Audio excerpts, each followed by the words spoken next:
warahmatullahi wabarakatuh. Bismillahirrahmanirrahim. Alhamdulillah. Summa alhamdulillahilladzi hadana li hadza wa ma kunna linahtadiya laula an hadanallah.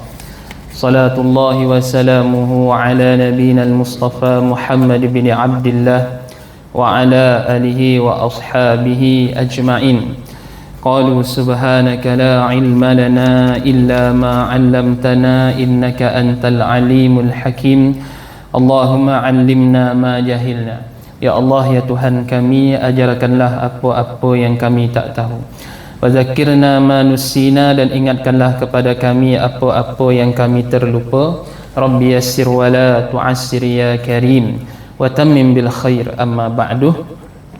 Yang saya muliakan Tuan Imam, Tuan Bilal, ahli jawatan kuasa madrasah, tuan-tuan haji, puan-puan hajah, muslimin muslimat yang dirahmati Allah.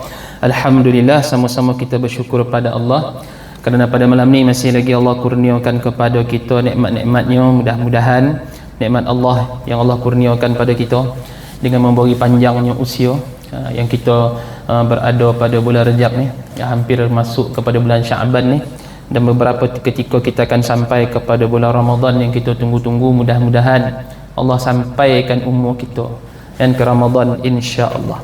Walau bagaimanapun Ramadan ini tuan-tuan tidak akan terisi melainkan diisi dengan orang yang ada ilmu. Macam mana untuk mengisi ruang-ruang Ramadan tu supaya apa tuan-tuan, dia tidak kosong. Maka sebab itulah tuan-tuan, ilmu ni menjadi perkara penting untuk kita letak dalam kehidupan kita. Baik, muka surat 140. Kita masih lagi bercerita pada perkara yang ke-7, iaitu 5 sifat yang tercela. Muka surat 140 yang atas tu masih lagi tentang zuhud, ya. Sebab 5 sifat itu yang kita dah bahas. Yang pertama, rasa puas dengan kebodohan, sifat tamak terhadap dunia, sifat bakhil dengan kelebihan harta, riak dalam setiap amal perbuatan, bangga dengan pendapat diri sendiri, kan? Maka sebab itulah tuan-tuan, ulama kita meletakkan apa dia tuan-tuan, masih lagi tentang zuhud. Rasulullah sallallahu alaihi wasallam bersabda, alangkah indahnya kehidupan dunia bagi orang-orang yang menjadikannya kesempatan untuk mempersiapkan bekalan di akhirat hingga mendapat redha Tuhannya. Mana kata bahawa apa tuan-tuan, hidup manusia ni tuan-tuan, apa pun tuan-tuan nak cari redha Allah, kan? Bukan nak cari apa tuan-tuan, redha di atas kehendak diri sendiri. Sebab diri sendiri ni tuan-tuan, biasa dia tak nampak apa keperluan tu tuan-tuan. Itu sebab ialah tuan-tuan, saya dah cerita di beberapa topik tuan-tuan, kan, bila ada orang-orang miskin ni di zaman Nabi ni tuan-tuan, hantar wakil bertemu dengan Rasulullah, kan. Dia pergi jumpa Rasulullah, dia kata, wahai Rasulullah, kami orang miskin ni nak bawa sikit pertanyaan. Maka Nabi tanya, apa benda Dia kata, kami tengok orang miskin ni, kata wakil dia, orang kaya ni dia boleh sedekah, orang kaya ni dia boleh pergi Mekah, orang kaya ni macam-macam kebaikan dengan harta dia boleh buat, nafkah dan sebagainya. Kami tak ada apa-apa wahai Rasulullah. Maka Nabi kata, wahai sahabatku, nanti balik cerita kat kawan-kawan tu, orang miskin ni, beritahu dia, orang miskin ni ada 3 kelebihan. Tu dia tuan-tuan, ya. Sampai Nabi ajar tuan-tuan, kenapa tuan-tuan hidup ni kalau sekat nak redha nafsu ni dia tak sudah tuan-tuan, ya. Tetapi Rasulullah tu dia kata apa? Kau beritahu kat kawan-kawan kau ni, dia orang miskin ni, apa dia? Orang miskin ni 3 lebih. Apa lebih tu? 3 lebih kalau dia sabar dengan miskin. Yang pertama, Allah sediakan untuk dia singgasana dalam syurga nanti. Katil dia tu hiasan daripada zamrud, permata macam-macam lah. Dia akan nonggok di singgasana tu, dia akan pandang singgasana ni. Bukan sahaja pandang nikmat-nikmat syurga tu, malah menikmati pula nikmat-nikmat tu. Kenapa? Sebab atas dunia marin dia hanya boleh pandang ni tuan-tuan, talan liu. Tapi masuk syurga bukan pandang, dia dapat pula. Satu. Yang kedua, Nabi kata orang miskin ni dia akan masuk syurga lebih awal daripada orang kaya, selama setengah hari. Nabi kata rupa-rupa sehari di akhirat bersamaan dengan 1000 tahun dunia. Kalau setengah hari 500 tahun tuan-tuan, ya. Dia masuk dulu tuan-tuan, dia masuk dulu sebelum orang kaya. Dan yang ketiga, tuan-tuan, Nabi kata orang miskin ni bila dia sebut sekali subhanallah, maka ketika itu tak sama dengan orang miskin, orang kaya sebut. Orang kaya walaupun dia sebut sekali, dia tambah dengan derma 1000 dinar ataupun dirham, tak sama dengan apa orang kaya sebut sekali subhanallah kalau dia sabar dengan miskin. Maka dia pun baliklah, tuan-tuan, dengan hati yang lapang, tuan-tuan. Kenapa? Inilah redha Allah yang dia kena cari. Bila saya cerita kat satu masjid tu, tuan-tuan, ada seorang tu dia kata, ustaz, baru teringin nak jadi kaya. Bila dengar macam ni, tak payahlah ustaz kan, rugi pula jadi kaya, dia kata. Sampai dia boleh fikir begitu. Kalau dia kata bang, canggih betul lah bang ni. Kenapa? Sebab tahu hakikat dunia ni apa dia, tuan-tuan, redha Allah. Sebab baik hidup ni kalau tuan-tuan kita syik redha Allah. Alangkah buruknya kehidupan dunia bagi orang yang menjadikan dunia memalingkan dirinya dari kehidupan akhirat dan menjauhkan dia dari redha Allah. Dia hidup dunia nak senang, tak nak bersusah-susah kerana Allah. Apa jadi, tuan-tuan? Maka dia jauh daripada redha Allah. Itu sebab orang yang Allah redha, dunia dia selamat, akhirat pun dia selamat. Itu yang kita nak. Sehubungan dengan riak, Rasulullah sallallahu alaihi wasallam bersabda, manusia yang paling borek siksaannya pada hari kiamat kelak ialah orang yang memperlihatkan kepada orang lain bahawa pada dirinya ada kebaikan padahal sedikit pun tidak ada kebaikan pada dirinya. Allahu akbar. Ni nak khabar bahawa apa, tuan-tuan, walaupun kita ni beramal ponek-ponek dah, tuan-tuan, tapi rupa-rupa, tuan-tuan, kena seksa. Kenapa? Dia tunjuk ke orang yang mana dia rasa dia boleh buat. Dia tunjuk ke orang, padahal tuan-tuan apa pun dia tak buat. Kenapa? Hanya buat depan orang, bila belakang orang langsung tak buat. Itu satu seksa yang cukup borek, tuan-tuan. Maka sebab itulah, tuan-tuan, orang beriman ni, sama ada depan orang kau, belakang orang kau, dia tahu Allah sedang melihat dia. Maka penilaian Allah tu lebih penting daripada penilaian manusia. Ni pegangan kita, tuan-tuan, ya. Baginda sallallahu alaihi wasallam bersabda, barang siapa yang memperlihatkan kepada orang lain bahawa dirinya takut kepada Allah melebihi keadaan yang sebenarnya, maka dia adalah orang munafik. Allahu akbar. Yang inilah, tuan-tuan, yang ditunjukkan oleh siapa, tuan-tuan? Golongan-golongan munafik Madinah. Inilah yang dia orang tunjuk depan Nabi, tuan-tuan. Macam takut bona, tuan-tuan, ya.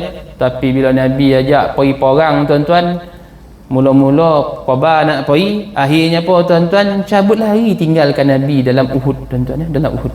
Inilah kita khabar apa, tuan-tuan? Satu munafik yang cukup besar borek, yang mana Allah marah dia.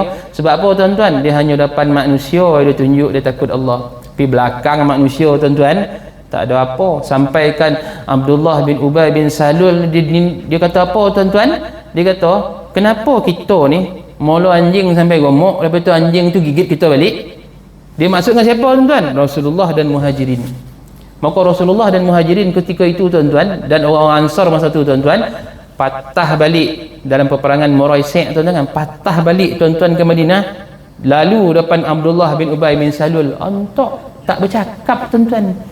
Rupa-rupa geng-geng munafik ni belakang-belakang berani, depan-depan penakut nak mampu, tuan-tuan, kan? Tu sebab kalau kita ni orang beriman ni, tuan-tuan, apa peranan kita, tuan-tuan? Mana yang tak baik kita baikilah. Bukannya kita main cakap-cakap belakang, tuan-tuan, memburukkan reputasi dia. Tapi bila jumpa depan-depan, menikui. Betul lah kata ulama, orang munafik ni apa, tuan-tuan? Macam tikui nafak. Kenapa? Korek lubang, masuk lubang lain, kan keluar lubang lain, tuan-tuan. Korek lubangnya, keluar lubang sana. Maksud kata apa, tuan-tuan? Depan lain muka, belakang lain muka. Allahu akbar. Maka sebab itu, tuan-tuan, kena buang sikap ni. Baginda sallallahu alaihi wasallam bersabda, sesungguhnya Allah mengharamkan syurga bagi setiap orang-orang yang riak. Riak ni apa, tuan-tuan? Tunjuk supaya orang puji. Kalau orang tak puji, marah dia. Itu nama riak, ra'a, kan, daripada perkataan ra'a. Baik, selesai waktu. Perkara yang ke-8, 5 kemuliaan Rasulullah sallallahu alaihi wasallam. Jumhur ulama berkata, Inna Allah Ta'ala akrama nabiyahu sallallahu alaihi wasallam bi khamsi karamatin akramahu bil ismi wal jismi wal ata'i wal khata'i wal ridha. Ammal ismu fanadahu, makasih ya, bir risalati wa lam yunadihi bil ismi kama nada jami'al anbiya'i. Wa ammal jismu fa idza da'a an-nabiy sallallahu alaihi wasallam syai'an fa ajaba huwa bi nafsihi anhu lam yaf'alu dzalika li sa'iril anbiya'i. Wa ammal ata'u fa'atahu bila su'alin wa ammal khata'u fadzakara afwa qabla dhanbihi wa ammal ridha falam yuradda alaihi fidyatahu wala sadaqatahu wala nafaqatahu kama raddaha ala sa'ilil anbiya. Allah Subhanahu wa taala telah memuliakan nabinya, yakni siapa? Muhammad sallallahu alaihi wasallam dengan 5 kemuliaan. Allah telah memuliakan baginda dengan namanya, tubuhnya, pemberiannya, kesalahannya, redanya. Ni mulalah donga kita ni apa pula bondo ini tuan-tuan ya. Nama tahu, tubuh tahu, bori tahu, salah tu kat mana? Mula tuan-tuan. Nabi ni baik salah ke? Yang kelima redha tuan-tuan. Baik, apa dia? Mengenai nama, baginda dipanggil dengan sebutan Rasul dan tidak dipanggil dengan hanya namanya sebagaimana ketika Allah memanggil nabi-nabi yang lain seperti Adam, Nuh dan Ibrahim. Itu sebablah tuan-tuan, kalau tuan-tuan tengok dalam Al-Quran tuan-tuan, tak ada yang Allah panggil dengan nama kecuali nabi-nabi dia yang terdahulu, ya Adam, ya Nuh, kan, ya Ibrahim. Tapi nabi tuan-tuan, Rasulullah tuan-tuan, Allah kata apa? Ya ayyuhar rasul, kan, disebut tuan-tuan. Ataupun kalau kita tengok apa tuan-tuan, dalam surah Al-Hujurat, ya ayyuhallazi ana amanu la tuqaddimu baina yadayillahi wa rasulih, kan, nabi Allah gunakan panggilan kepada nabi tu rasul, kan. Allah tak guna baina yaday Muhammad, nabi tak guna tuan, Allah tak guna tuan-tuan. Malah tuan-tuan, tak lama ini Isra ni tuan-tuan, Allah kata apa tuan-tuan? Bi abdihi. Allah tak kata apa tuan-tuan? Bi Muhammadin. Nak kata apa tuan-tuan? Mulia. Sebagaimana Allah Subhanahu wa taala sebut dalam surah Al-Maidah tu, ayat yang ke-67, wahai Rasul, ya ayyuhar rasul balligh ma unzila ila. Ini disebut kan, sampaikanlah apa yang diturunkan oleh Tuhanmu kepadamu. Jika tidak kamu lakukan apa yang diperintahkan itu, berarti kamu tidak menyampaikan amanahnya, dan Allah Subhanahu wa taala akan memelihara kamu dari gangguan manusia. Sesungguhnya Allah tidak memberi petunjuk kepada orang-orang kafir.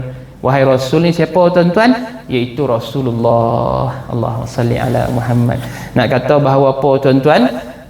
Allah Ta'ala tuan-tuan sendiri yang memuliakan. Begitu juga hari Jumaat kan?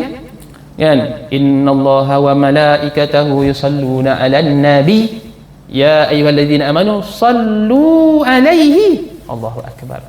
Allah suruh tuan-tuan. Kan, Allah suruh untuk apa tuan-tuan? Kita selawat kepada Nabi sallallahu alaihi wasallam. Maka nama tu dah mulia dah. Maka siapa yang guna nama mirip macam nama Nabi pun dapat manfaat tuan-tuan. Tu bila pakai nama Nabi ni, perangai kena sendiri lah tuan-tuan ya.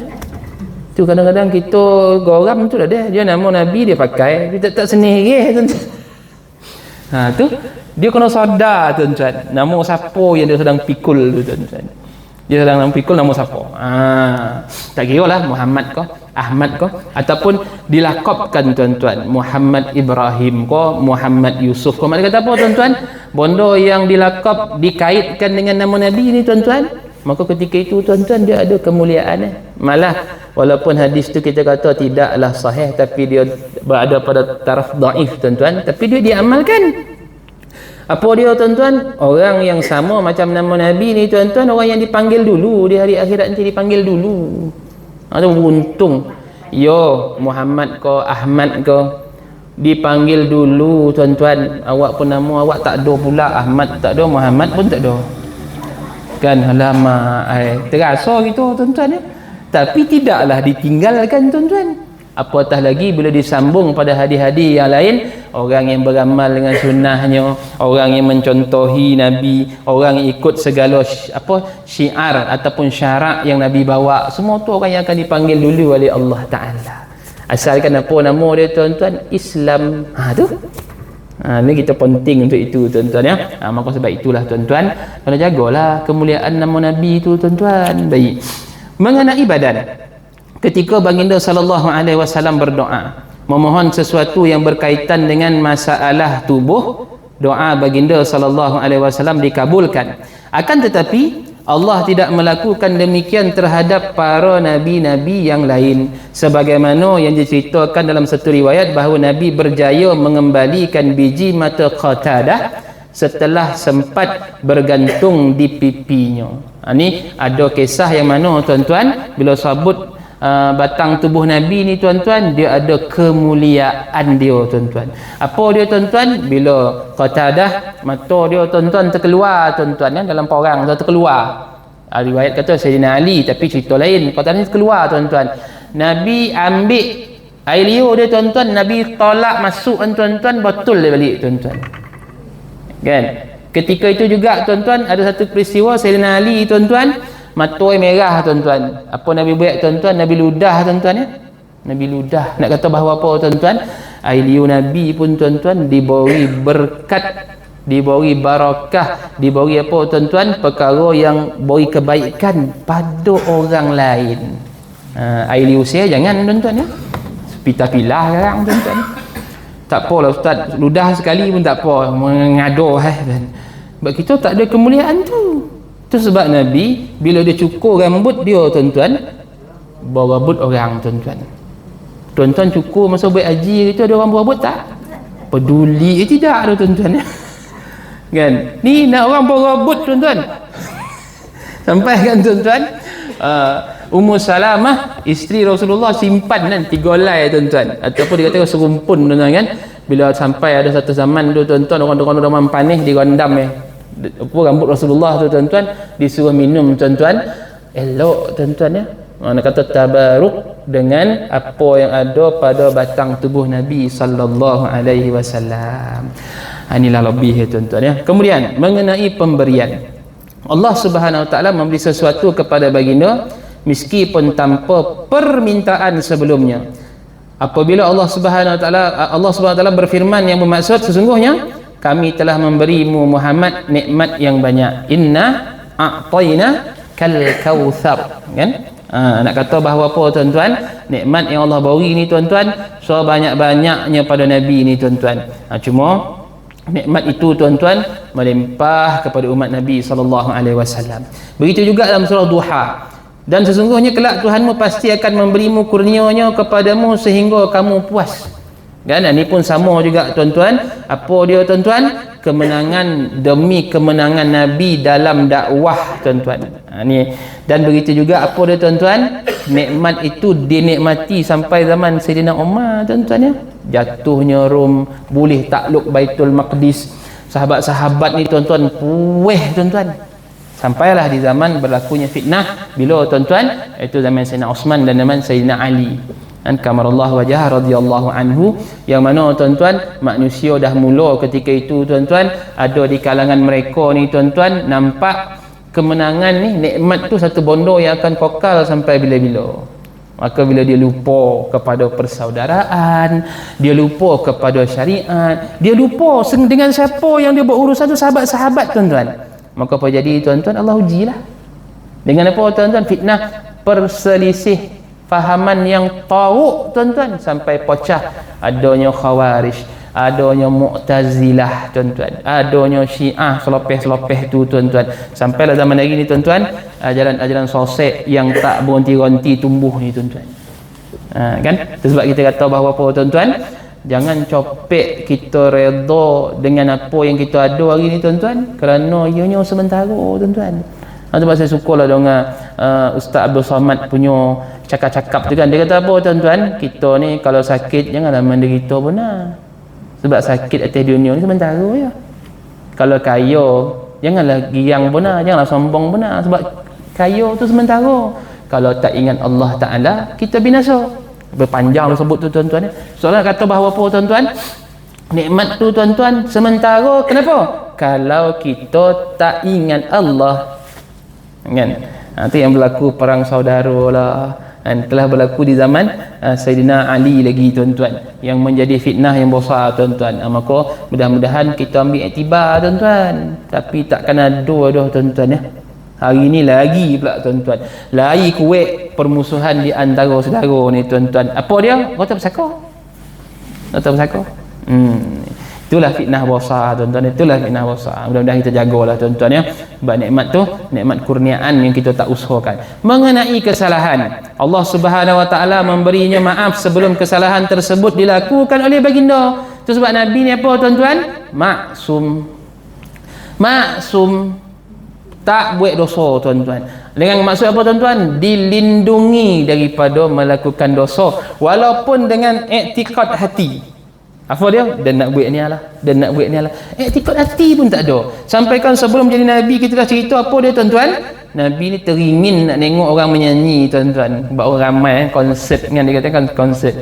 Maka Nabi sampai apa jadi tuan-tuan? Tidur. Lolap tuan-tuan. Kita lain nak kuliah lah lolap, tu pun satu hal. Konsert jaga, kuliah lah lolap tuan-tuan.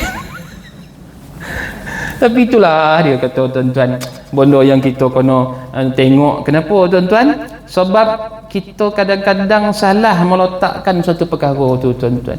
Mungkin saya dah sebut dengan tuan-tuan kan, bila kita ni ada ilmu ni tuan-tuan, maka apa tuan-tuan? Yang pertama tuan-tuan, kita akan bentuk pemikiran kita ni tuan-tuan, mana baik mana tak baik. Pemikiran ni lah tuan-tuan ya. Itu sebab bila ada Datuk Mufti Togu tuan-tuan, janganlah buat konsert, tangguhkanlah. Mufti Pulau Pinang kan, tangguhkanlah, buatlah bulan lain.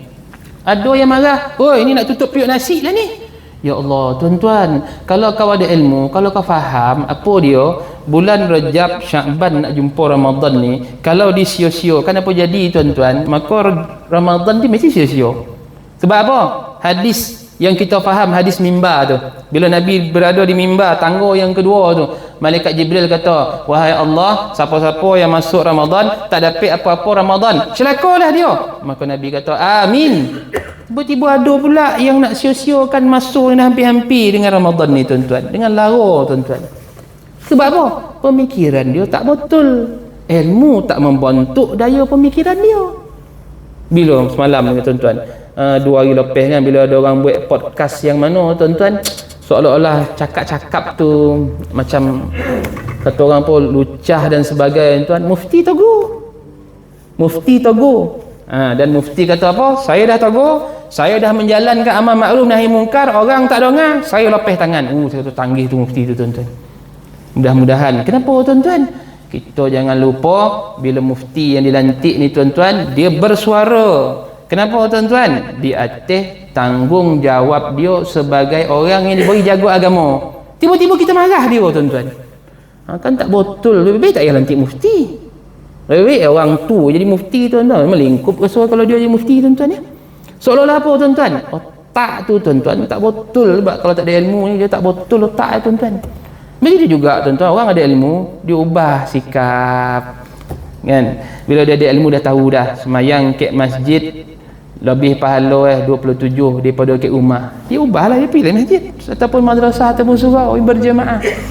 Buat apa tuan-tuan? Dia tahu itu sikap tapi kalau tahu tak ada apa-apa berubah, maksud kata apa tuan-tuan? Ilmu tu tak bentuk lagi tuan-tuan. Macam tu jugalah dengan kesalahan. Kita tahu tak ada siapa terlepas daripada kesalahan, tapi apa dia tuan-tuan?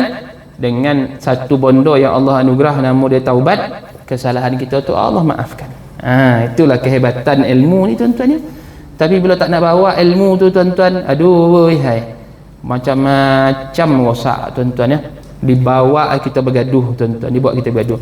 Sampaikan baru-baru ni kalau tuan-tuan perasan, ada pula orang kata, tu sebab dia kata, kenapa orang tua-tua dulu buat tahlil, ada yang buat 3 hari, hari yang ke-7, hari 14, 21 sebab. Kenapa dia kata? Tak lain tak bukan, dia kata untuk apa? Beri ingat ahli keluarga tu. Kan, beri ingat ahli keluarga, bukan ingat ke orang yang mati tu tuan-tuan. Orang yang mati tu dah pergi dengan keadaan dia tuan-tuan. Kalau kita minta ingatkan apa tuan-tuan? Minta ampun untuk dia. Kita tak nak ahli keluarga ni yang mewarisi harta ni lupa kepada apa tuan-tuan, ambil tanggungjawab. Apa dia? Yang pertama kena uruskan dia lah, dah selesai. Yang kedua apa dia tuan-tuan? Sempurnakan wasiat dia. Yang ketiga apa tuan? Bayar hutang tu sebab dia buat hari tuan-tuan, dia dibuat hari tu. Dan yang keempat barulah faraid harta tu tuan-tuan, diagihkan mengikut apa yang Allah suruh. Tapi bila orang tak buat apa jadi tuan-tuan? Nak jumpa susah. Tu yang kelahi kau je tu tuan-tuan Sampai ada tadi saya baca tadi tuan-tuan, dia kata orang tua-tua dulu, ulama-ulama kita dulu buat sampai 40 hari pun dia buat. Kenapa? Sebab ingatan kita. Supaya apa? Tak lupa pada ayah ni. Kalau ayah ni ada poso yang belum dia buat, kita boleh gantian. Kalau semayang dulu dia tinggal, kita boleh minta ampunkan. Allah Rabbi. Tuan-tuan, orang tua dulu sebenarnya apa tuan-tuan? Lagi ke depan ilmu daripada kita. Bila ada yang larang ni apa jadi tuan-tuan? Sampai doa selamat pun kalau imam tak ada, terpaksalah tunggu tuan-tuan. Kenapa? Semua tak roti, mengangur ya. Imam kebal ambil pukul 2 balik songah baru sampai. Hai gila imam ni, dah imam tu gila kebal. Yang kau tak ingat tak gila pula. Tu sebab pada saya lah tuan-tuan, kerana itulah. Kalau tak tuan-tuan, korap kita tuan-tuan kan. Orang meninggal 3 hari dah tentu dah. 3 hari dah tentu dah. Kenapa tuan-tuan? Tidak ada kesalahan pun dalam bab tu tuan-tuan. Tiba-tiba ada negeri tuan-tuan, dia buat tuan-tuan. Siapa datang main subuh bagi RM3. Maka ada orang kata, menetapkan harga pada ibadah salah. Sebagaimana kita meletakkan hari dalam tahlil. Salah tu. Alah sontok dah padan muka kau. Macam tu sebab kita kata apa? Jangan pandai-pandai nak memperkocikkan ilmu orang tua-tua dulu. Tu sebab tuan-tuan dia kata tu lain, bagi RM3 tu nak bagi galakkan. Habis tu bawa tahlil tu tak, bukan galakkan. Bukan galakkan. Biar orang tahu irid baca yasin paling tidak orang kita tuan-tuan, walaupun dia tak kenal mat arid disukun, tapi dia boleh sabut dengan betul tuan-tuan. Kenapa baca yasin? Sekarang ni anak-anak kita je sini tentang bukang tuan-tuan. Tak ada tuan-tuan tengoklah. Hanya apa tuan-tuan? Malam Jumaat. Itu pun kalau dia tiba surau dengan masjid, kalau tak tiba, apakan haram lah baca tuan-tuan. Tapi dulu macam mana tuan-tuan? Kajap kenuri. Macam mana tu? Konyang betul makan labu tuan-tuan. Ingat tuan-tuan ni, bukan saja-saja tuan-tuan. Saya bila tengok 2-3 hari ni, bila orang ke depan dengan mulut tu kata, Allah, banyak kesalahan kita sebenarnya tuan-tuan. Banyak kesalahan kita. Kenapa? Terlalu ngikut benar pada orang yang cuba buang perkara-perkara yang telah dibuat oleh orang dulu yang tak ada kesalahan pun dalam mana-mana riwayat tuan-tuan. Baik. Tapi juga ada yang marah saya kan tu tuan-tuan tu. Memang ada tuan-tuan. Dia jumpa ustaz dia cakap macam tu dia. Dia bagi RM3 tu suruh datang masjid. Apa hukum datang masjid? Sunat. Hukum main berjemaah sunat tuan-tuan. Habis tu tahlil. Tahlil tak ada hukum. Siapa ngajar? Tu masalah kita ni tuan-tuan. Tu kalau belajar, kalau setakat untuk apa tuan-tuan? Untuk berdebat dengan orang, membelekeh dengan orang. Jadi kita macam itulah tuan-tuan. Sebab pada kita lah tuan-tuan, Nabi SAW tuan-tuan diberi di atas apa tuan-tuan? Kesalahan tu apa? Diampunkan. Maksud kata apa tuan-tuan? Pada umat pun Allah beri apa dia? Kita bertaubat, kita minta ampun untuk saudara kita. Itu pun semua termasuk dalam perkara-perkara taubat tuan-tuan. Kalau takkanlah kita dengar ada hadis, satu riwayat tuan-tuan daripada ulama-ulama tabi'in. Apa dia tuan-tuan? Dia mimpi apa tuan-tuan, ada orang dia pergi ziarah, pergi lawat satu kubur tu orang kubur tu relax tuan-tuan, tenang ya. Maka dia pergi cari tuan-tuan, rupa-rupa anak itu tuan-tuan tukang jual sayur, satu riwayat kan. Setiap kali dia jual tu dia kata, doalah untuk ayah saya ya, doalah untuk ayah saya ya, doalah untuk ayah saya ya. Dia baru jual sambil dia sedekah, sambil dia minta orang doa ayah. Lama kelamaan ulama tu mimpi lagi tuan-tuan. Ulama tu mimpi lagi. Cik dah ralap kat kubur tu tuan-tuan. Sama macam kubur-kubur lain, merabur ke atas tu, menarik-narik rumput-rumput tuan-tuan Maka dia pun pergi tengok, tanya mana anak tu dah meninggal. Tengok tuan-tuan. Kalau takkanlah ulama ni tuan-tuan diberi tanda begitu supaya apa? Jangan lupa orang dalam kubur ni ternanti-nanti doa anak yang soleh tuan-tuan. Allahu akbar. Mudah-mudahan tuan-tuan ya. Yang dimaksudkan dengan kesalahan di sini ialah meninggalkan perkara-perkara yang lebih afdal atau lebih utama, bukan meninggalkan perintahnya atau larangannya. Perintah tuan-tuan wajib buat. larangan wajib tinggal. Tapi apa dia tuan-tuan? Bondo-bondo yang afdal. Mana lagi afdal tuan-tuan? Semayang kat rumah ke semayang kat masjid? Ulama kata semayang kat afdal, yang afdalnya kat masjid lah, sebab Nabi tak pernah tinggal masjid. Sebab itu cara Nabi semayang. Tapi tuan-tuan, masuk afdal tu adakah salah kalau kita tak pergi masjid tuan-tuan? Ulama kata tidaklah begitu. Tapi apa tuan-tuan? Merabut. Merabut. Itu buat saya lah tuan-tuan kan.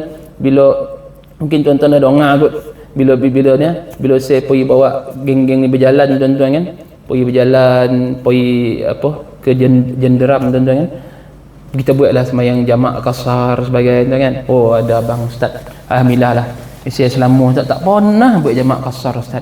Kenapa? Saya tak tahu. Tapi bila ustaz buat, ya Allah, sesuatu senang ni lah jamak kasar ni.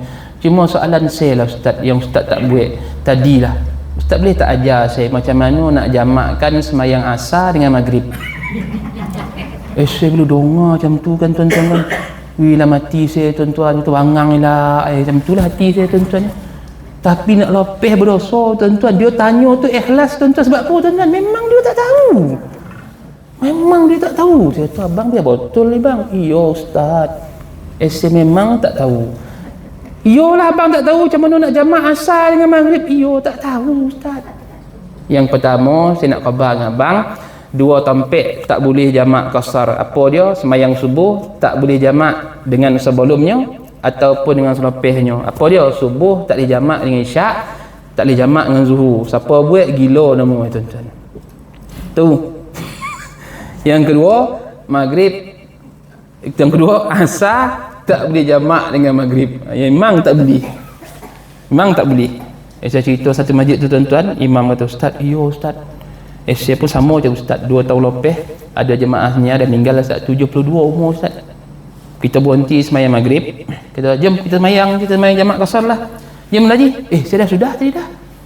Bila asar tadi saya dah jamak siap-siap dengan maghrib. La ilaha illallah, lagi tahu tuan-tuan. Memang ada yang buat tuan-tuan. Saya dengar biar betul imam. Iya ustaz, dia kata. Jadi saya khabar saya boleh jadi itu kesalahan saya sebab tak ajar ke abang kot. Tak apalah, saya ajarlah kan, saya ajar. Dan antara dia sabuk di ulama apa dia tuan-tuan, siapa yang bonci dengan jamak kasar, dia bonci, tak suka, bila dia semayang tamam, hukum dia makruh. Dengar tu tuan-tuan ya, bila dia ni tuan-tuan bonci dengan jamak kasar, dia semayang tamam, hukum semayang tamam tu makruh. Kenapa? Seolah-olah dia bonci dengan kemudahan hadiah daripada Allah tu. Tak boleh tuan-tuan. Tapi kalau tuan-tuan pilih tadi bukan sebab kata apa tuan-tuan kata semayang tamam tu lebih mudah, tak boleh, lebih mudah pun tak boleh tuan-tuan ya. Ataupun tuan-tuan suka, soal apa? Tuan-tuan tak suka lah jamak kasar. Tapi apa? Tuan-tuan pilih. Kenapa? Sebab tuan-tuan suka berjamaah di masjid-masjid yang tuan-tuan lalu dalam perjalanan, maka dibenarkan. Tapi kalau tuan-tuan kata dan lebih mudah lah buat semayang tamam di jamak kasar, hukum makruh tuan-tuan ya? Makruh. Habis tu macam mana? Dan bukan tak nak buat, dan tak tahu jamak kasar. Buatlah tamam, betul lah tu. Buat tamam betul. Tapi kalau tuan-tuan tak suka, maksud kata apa tuan-tuan? Hukum makruh. Ulama kata makruh tu maksud apa? Semayang sah tapi tak ada pahala. Sebab tuan-tuan tak suka dengan sedekah. Kan Nabi kata apa? Sadaqatun yatasaddaqahullahu alaikum. Inilah sedekah yang Allah beri pada kamu. Ambil fa aqbalu sadaqatu. Ambil sedekah Allah Taala tu. Dia kena belajarlah tuan-tuan ya. Tapi kalau tuan-tuan tak tahu, tuan-tuan tak payah buat. Kenapa? Sebab tuan-tuan tak yakin. Kan? Ni ada pula dah dia belayar ustaz kata boleh jamak, habis jamak tuan-tuan ya. Subuh 1 kan, zuhur, asar, habis tu yang maghrib macam mana? 1.5. Kat mana abang bonti kan? Dia pun mula mandang-mandang gitu. Habis dibuat jamak tuan. Ni ada yang cerita dengan saya lah tuan-tuan. Kata apa tuan-tuan? Bila dia faham, terlebih warna lah faham ya tuan-tuan. Terlebih warna pula. Itulah yang kita jadi poning tu tuan-tuan ya.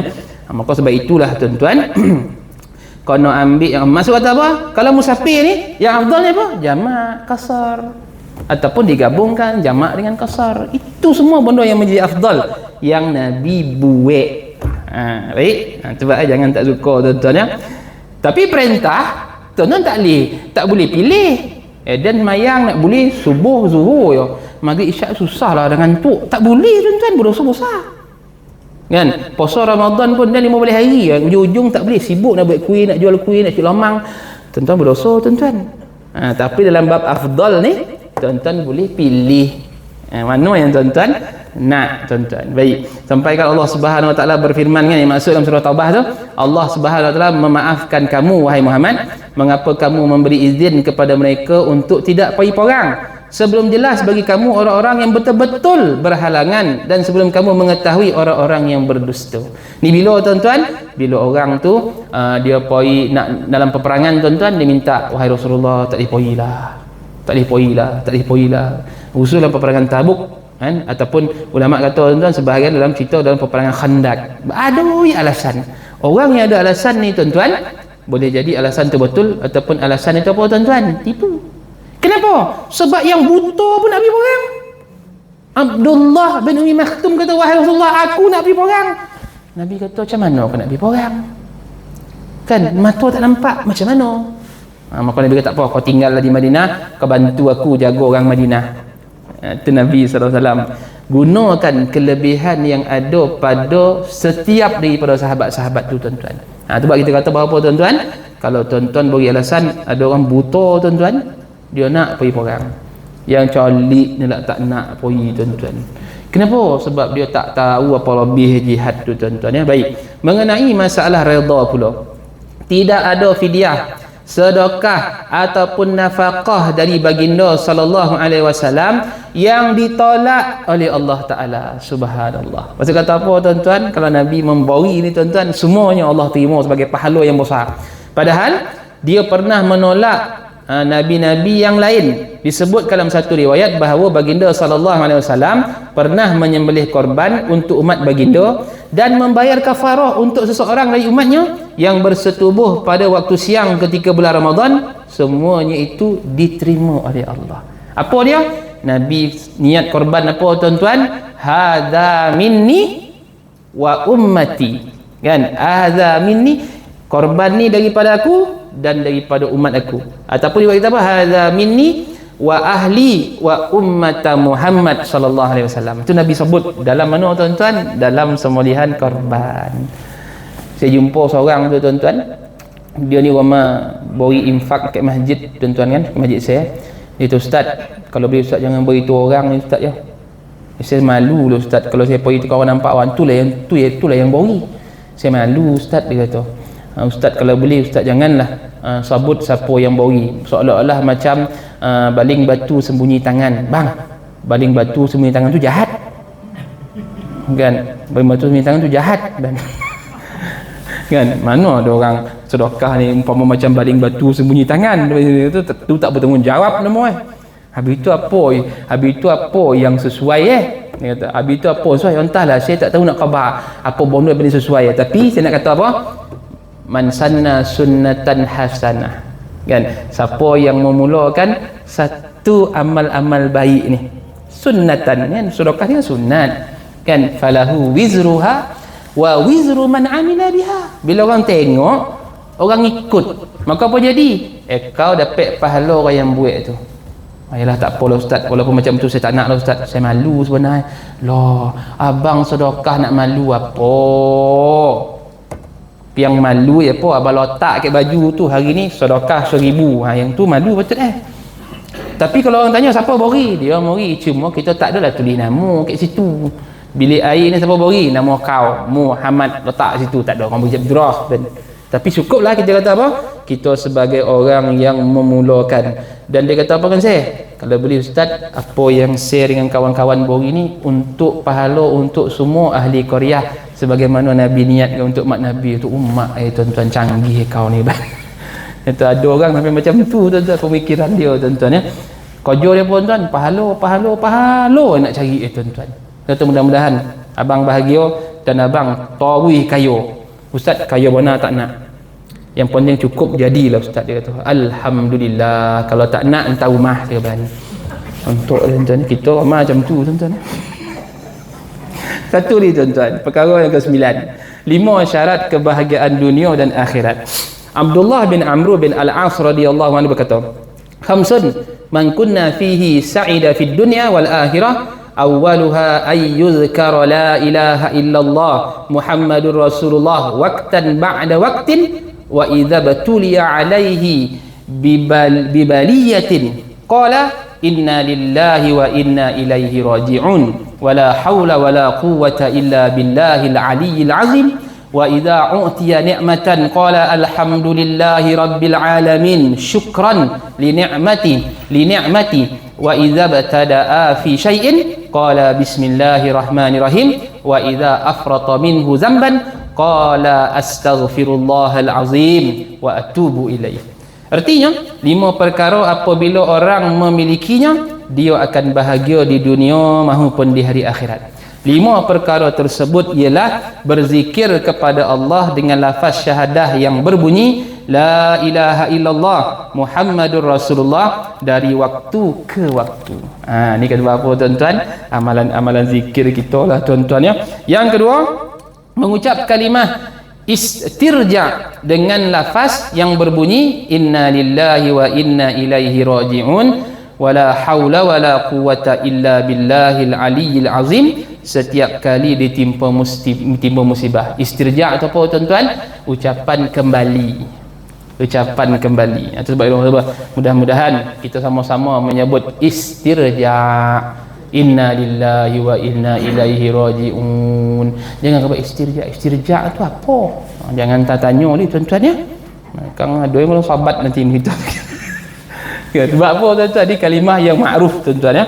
Yang ketiga, mengucapkan hamdalah, iaitu alhamdulillahirabbil alamin. Setiap kali mendapat nikmat sebagai rasa syukur kepada Allah. Yang keempat, mengucap basmalah, iaitu bismillahirrahmanirrahim setiap kali memulakan setiap pekerjaan. Dan yang kelima, mengucapkan istighfar. Apa dia? Astaghfirullahal azim wa atubu ilaih apabila melakukan dosa. Itu sebablah tuan-tuan kan, ulama kita banyak menyebut apa dia tuan-tuan, kalau susah bona nak nyebut istighfar tu yang panjang, sebut sini astaghfirullahalazim wa atubu ilaihi. Ini antara yang masyhur disebut oleh ulama. Berkaitan dengan perkara yang pertama, kita ambil yang pertama dulu tuan-tuan ya. Di perkara pertama di atas, Rasulullah sallallahu alaihi wasallam bersabda, kamu hendaklah memperbanyakkan zikir kepada Allah dalam keadaan apapun, kerana sesungguhnya tidak ada amal yang lebih dicintai oleh Allah dan lebih menyelamatkan seseorang hamba dari setiap kejahatan di dunia maupun di hari akhirat selain berzikir kepada Allah. Anak kata bahawa apa tuan-tuan? Kalau itulah yang menjadi ucapan dan amalan kita, maka sampai akhir tuan-tuan, itu jugalah yang menjadi ucapan dan amalan kita. Itu sebab kita ni kalau selalu korap tuan-tuan ya. Itu sebab itu tuan-tuan kalau tuan tengok kan, sampaikan masuk bilik air pun ada ucapan ni tuan-tuan. Bukan assalamualaikum tuan-tuan ya. Masuk bilik air assalamualaikum khabar tu nak lapuk tu tuan-tuan. Janganlah macam tu tuan-tuan, ada doa. Itulah ucapan ya. Kenapa tuan-tuan? Tuan-tuan nak masuk bilik air, tuan-tuan masuk kaki-kaki dengan ada doa dia tuan-tuan. Tuan-tuan dapat pahala tuan-tuan. Kenapa? Dia akan menjadi bondo yang paling baik atas dunia ni, yang menolak setiap kejahatan diri. Makan ada, tidur ada, naik kenderaan ada. Kan? Actually lah tuan-tuan kan, anak awak ni ialah semua dah masuk sekolah rendah. Tiba-tiba yang kocik 5 tahun ni tuan-tuan baru masuk pasti tuan-tuan. Budak pasti ni lain macam tuan-tuan. Kan? Awak pun barulah balik tuan-tuan, jemput kan, kita balik ni pukul 3.30 baring nak kejap tuan-tuan kan, nak tidur, nak pergi sembahyang asar ni. Kan? Tiba-tiba donga.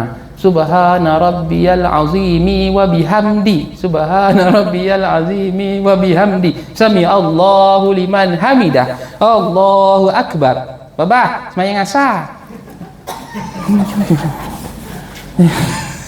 Nak marah budak tuan-tuan ya. Samput. Belum lagi, kejap lagi ban. Kita lolap dah tuan-tuan. Donga masjid ngaji. Dah dekat nak azan. Dia pun baca lah subhana rabbiyal a'la wa bihamdi. Tuan-tuan ya Allah tuan-tuan, kalau budaya dia macam tu, abah pun tak terbuik tuan-tuan ya. Abah mana kata apa tuan-tuan, bila donga tu ya Allah seronok hati tuan-tuan kan, seronok hati. Tiba donga dia baca at-tahiyyatu dia apa bau ni. Dia donga tak jadi tidur, bangunlah, hamahlah. Mukajak ni siapa orang ni poilah masjid bergasaklah tuan-tuan. Kenapa tuan-tuan? Kalau budak boleh macam tu sebenarnya kita pun tuan-tuan begitulah. Cuma apa tuan-tuan?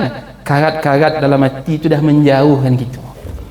Bila dia jauh tu kadang ponek dia tak nak. Padahal tuan-tuan cuba bayangkan budak 5 tahun tu kadang tungau tu tuan-tuan tu dia kerja. Tengok TV pun tu kerja tuan-tuan. Subhana rabbiyal azim. Saya kata apalah masuk babah nak mandian kau ni. Masuk bilik air tu subhana rabbiyal a'la. Sami Allahu liman. Dalam bilik air. Weh, mana boleh baca kan? Dia pun senyum tuan. Kenapa tuan-tuan? Dah biasa di sekolah kan didorong macam tu. Mana kalau suasana kita ada dorongan tuan-tuan. Tuan-tuan bayangkanlah kalau suasana dalam rumah tu selalu pasang Quran. Mana kata pun tuan lama kelamaan surah-surah yang tuan-tuan dengar ataupun bila tuan-tuan dengar imam baca pun tuan-tuan tahu kat mana dia ameh. Inilah yang bodoh yang kita nak terapkan ni tuan-tuan. InsyaAllah kita berhenti pada bab ni. InsyaAllah 2 minggu lagi kita akan bahas sampai habis tuan-tuan berkaitan dengan perkara ni tuan-tuan. Macam mana yang kita nak beramal dengan setiap yang kita tahu supaya apa tuan-tuan? Walaupun nampak ringan tetapi itulah sebenarnya apa tuan-tuan? Benda yang menyelamatkan hamba. Nama dia zikir. Sebab zikir tuan-tuan tak payah cari yang susah-susah. Carilah yang mudah-mudah yang tuan-tuan boleh amal macam ni. La ilaha illallah Muhammadur Rasulullah. La haula wala quwata illa billah. Alhamdulillahirabbil alamin. Bismillahirrahmanirrahim. Kan benda yang mudah-mudah tuan-tuan. Kenapa kita kena cari yang susah sampai kita tak terbuik dia susah itu tuan-tuan. Tak terbuik dia susah itu. Wallahu ta'ala a'lam. Ada soalan nak tanya tuan-tuan? Silakan Tuan Haji. Bismillah. Saya ada baca tentang doa kita untuk orang tua. Ada orang yang hidup lain, ada orang mati lain. Kalau yang mati kita macam dalam tahun ke abang. Ya saya. Ya. Baik. Soalan tu pun sama juga kan dia tanya kan. Itu ustaz, kalau kita doa apa ni Allahumma ghfirli zunubi wali walidayya tu, abi kalau mak ayah kita yang dah mati tu dapat tak? Kan? Sebab ada ustaz kata yang untuk mak ayah kita ni kita kena baca Allahumma ghfir lahu ataupun Allahumma ghfir laha ataupun Allahumma ghfir lahum kalau dua-dua dah meninggal. Macam mana? Ingat doa tu tuan-tuan, Rabbighfirli wali walidayya tu kan dikatakan bahawa apa tuan-tuan? Kalau kita kata wali walidayya, saya dah sebutkan tuan-tuan sebelum ni. Apa dia tuan-tuan? Wali walidayya tu siapa dia? Mak ayah dan keratih keturunan kita tuan-tuan. Maksud kata apa? Dia hidup ko dia mati ko dia dapat manfaat. Itu nama doa anak soleh. Kan? Tetapi Allahumma ghfirlahu tu khusus. Untuk dia tu kenapa? Kerana sekarang dia berada di barzah. Tu sebab kita apa tuan? Allahumma ghfirlahu. Joleh. Kenapa tuan-tuan? Ahli kubur ni dia perlu apa tuan-tuan? Doa keampunan dan doa apa tuan-tuan? Doa rahmat. Kena buat dua tu. Tapi Rabbighfirli wali walidayya tu apa dia? Iaitu doa daripada anak yang soleh ni untuk apa tuan-tuan? Mak ayah dia dan keratih semua keturunan dia tuan-tuan. Yo, tu sebab kalau tuan-tuan baca kalau orang tu tuan-tuan mati, contoh siapa? Ayah. Siapa sebenarnya yang layak untuk mengimamkan ayah tu bila mati tuan-tuan? Tengok tuan-tuan ya. Maka tuan-tuan, kalau seorang tu tuan-tuan dia ayah tuan-tuan. Maksud kata apa? Ayah kita tuan-tuan. Kena tengok dulu. Ayah dia ada lagi tak? Sebab ayah dia lebih afdal jadi imam kepada dia tuan-tuan. Atuk kita lah. Kalau dia ada ni. Kalau dia tak ada, nyang kita ada tak? Kalau ayahnya tak ada, tak.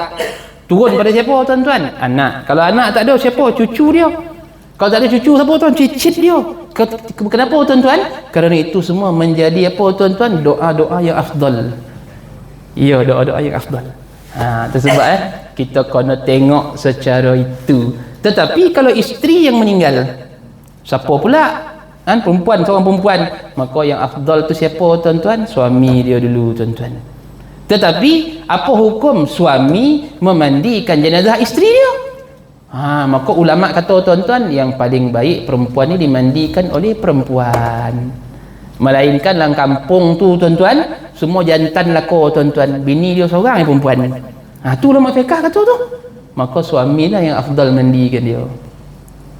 Kan? Itu penting. Itu sebab kita kata bahawa tuan-tuan, doa-doa itu ada susunan-sunan dia dan ada apa ni kata orang apa tuan-tuan, tertib siapa yang lebih layak untuk. Cuma Nabi kata kalau jadi imam tu janganlah doa untuk diri sendiri. Macam biasa. Janganlah doa untuk diri sendiri. Allahumma ghfirli zunubi wali walidayya amin di belakang tu tuan-tuan ya. Kalau ikut hadis tu apa dia tuan-tuan, dia mengkhianati jemaah. Nanti ikut hadis sebab ulama kata hukum makruh. Kan? Itu antara bondo yang kita nak solid supaya apa tuan-tuan? Bondo tu menjadi ingatan untuk kita semua. Wallahu taala alam. Mudah-mudahan soalan ni tak ada ya. Mudah-mudahan Allah ampun kita semua tuan-tuan. A'udzubillahi minasyaitonirrajim. Bismillahirrahmanirrahim. Alhamdulillahirabbil alamin wassalatu wassalamu ala asyrafil anbiya'i wal mursalin wa ala alihi wa sahbihi ajma'in. Allahumma zidna wa la tanqusna wa akrimna wa la tuhinna wa a'tina wa la tahrimna wa asirna wa la tu'sir alaina wa ardina warda 'anna wa sallallahu ala sayyidina Muhammad walhamdulillahi rabbil alamin. Minta maaf terkasar bahasa. Assalamualaikum warahmatullahi wabarakatuh.